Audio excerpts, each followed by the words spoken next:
Ça y est, on arrive enfin aux Canaries. Là on commence à apercevoir la terre.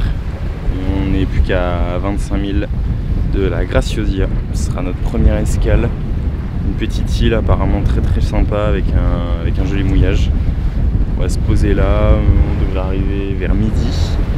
Et puis on va avoir le temps de manger et peut-être pourquoi pas d'aller faire de la wing cet après-midi ou plutôt demain. Mais demain ça va être une bonne journée pour aller faire de la planche et de la wing.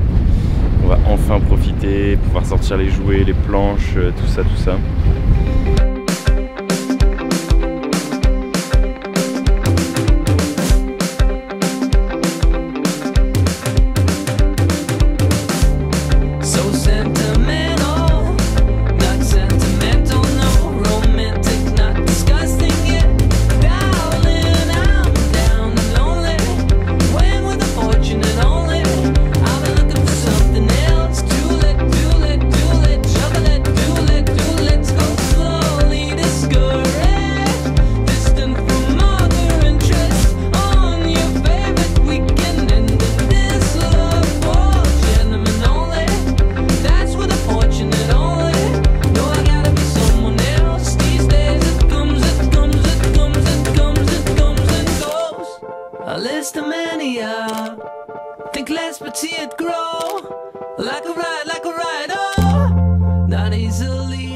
Et donc là, aujourd'hui, on a fait la descente le long de l'île de Lanzarote pour arriver jusqu'à la petite île de Lobos. C'est vraiment une toute petite île déserte. Donc là, on va faire le tour de l'île au coucher de soleil. Et ce soir, quand le soleil sera couché, on reprendra la mer pour retourner directement à Tenerife.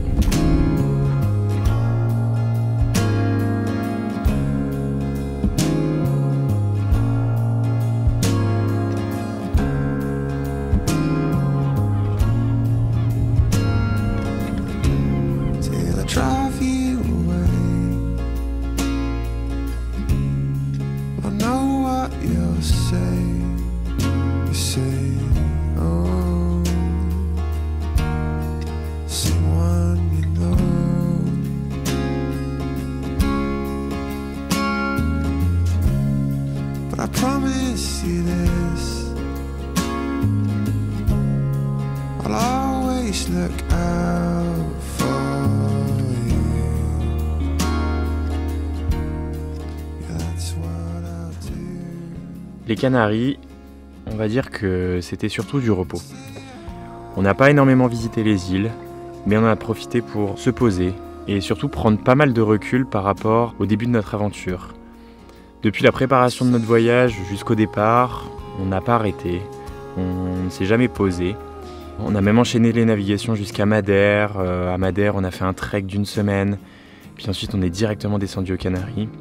Et on va dire que les Canaries, c'est un moment où on n'avait pas trop anticipé cette escale, on ne savait pas exactement ce qu'on voulait faire, et c'était très bienvenu puisqu'on avait vraiment besoin de se reposer.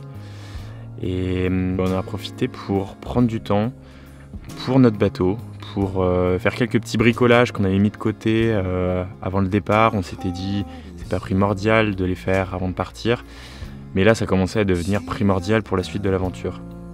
On a passé pas mal de temps au port à Tenerife pour bricoler sur le bateau. On est monté dans le mât pour vérifier le gréement. On a fait quelques réparations sur notre annexe. On en a profité pour faire une bonne révision du moteur. Et puis à un moment, on s'est dit qu'on avait envie de sortir la tête du bateau et d'aller visiter un petit peu l'île de Tenerife. Alors on a demandé à pas mal de copains ce qu'il fallait faire et tout le monde nous a dit qu'il fallait faire absolument le Teide. Le Teide, c'est le plus haut sommet d'Espagne. Donc le lendemain, on a pris une voiture de location et on est parti faire l'ascension de ce sommet.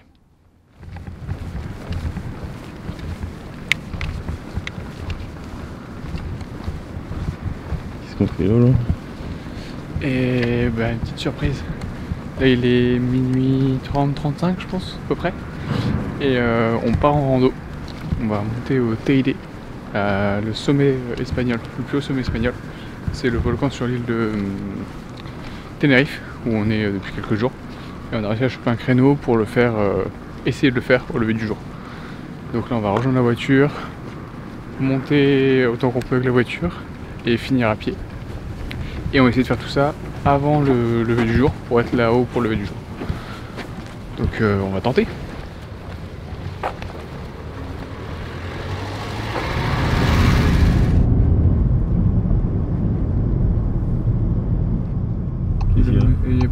monsieur.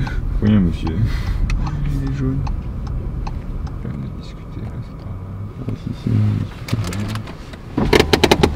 Voilà. Español, English? English, yes. Okay, we are national park workers. Okay. Are you planning to go to the peak? Yeah. Okay, the trail is closed. From this side it's closed. Every trail to go that goes to the peak is closed because of the weather condition. Okay. It's so bad weather on the top, wind, maybe ice, snow. So it's not good to stay there. Okay, So, alright. Okay, alright, thank you. Hein? Ça dit quoi? Ah, là on est à 2700 mètres d'altitude. Ça fait 3 heures qu'on grimpe, on a été un peu refroidi par les orages là qui étaient au loin, on s'est un peu inquiété de la montée finalement. Et là on atteint la base des nuages. Le sniper là-dessus c'était un peu embarqué ça avec des cailloux dedans. C'est un peu compliqué d'avancer.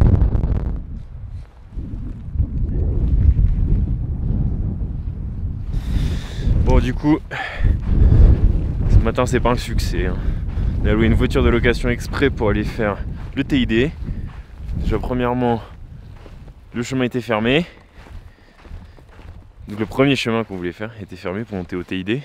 Du coup il y avait quand même une rando de secours qui est juste au-dessus pour aller rejoindre le Pico Viejo.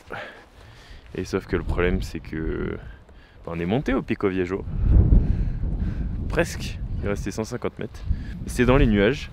Et bah là c'est encore plein de nuages. Donc même en descendant, bah, on n'arrivera pas à avoir de lever de soleil.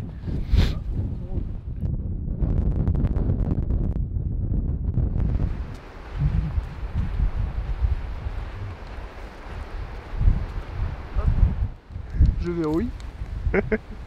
Et on est parti. Et tu changes de caméra? Oh, ça se filme, bien sûr, regarde.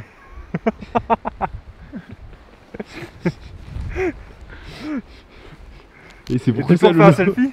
Hein? C'est parce que t'as des gants et que ça marche pas. En vrai, j'ai même pas essayé les gants. J'ai pas essayé si ça marchait, mais comme ça marche. Donc, ça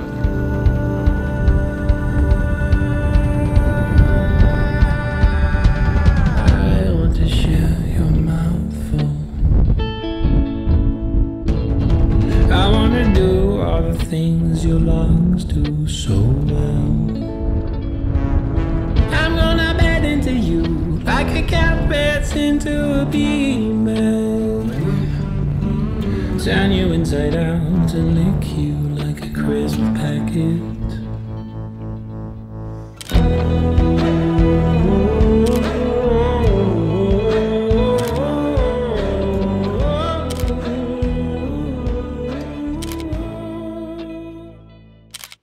Et donc là on redescend, on va bientôt passer dans la forêt. Et là on entend l'orage qui gronde. Et je pense que si on se dépêche pas on va se le prendre. Et celui-là il a l'air d'être pas gentil du tout. Alors il gronde depuis tout à l'heure, il doit être à 4-5 km. On voit les éclairs, on entend le tonnerre. On va peut-être pas traîner. Puis à l'heure.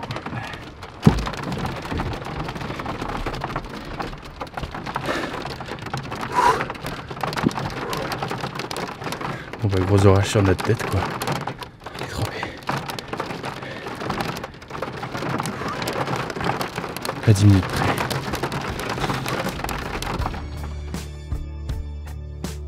Après cette belle randonnée bien éprouvante sur les pans du TID, on est rentré au bateau et on a repris le bateau pour aller rejoindre la petite île de la Gomera. La Gomera, c'est une petite île qui est dans le sud-ouest de Tenerife et qui regorge de plein de petits mouillages vraiment grandioses. Alors bien évidemment, on est également allé à terre pour visiter un petit peu la ville, visiter la côte, et puis on a commencé à anticiper aussi la suite de l'aventure et à préparer notre navigation vers le Cap-Vert. Il faut savoir que la navigation vers le Cap-Vert, ça allait être notre plus grande navigation jusqu'à présent.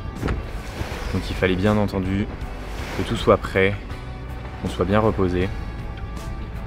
Et surtout qu'en plus, pour la navigation au Cap-Vert, on allait avoir une mission donnée par Météo France. Puisque l'un de nos projets consiste à déposer des bouées Météo France en mer. Et c'est ce qu'on a fait durant cette navigation. Mais ça, on vous laisse le découvrir dans le prochain épisode.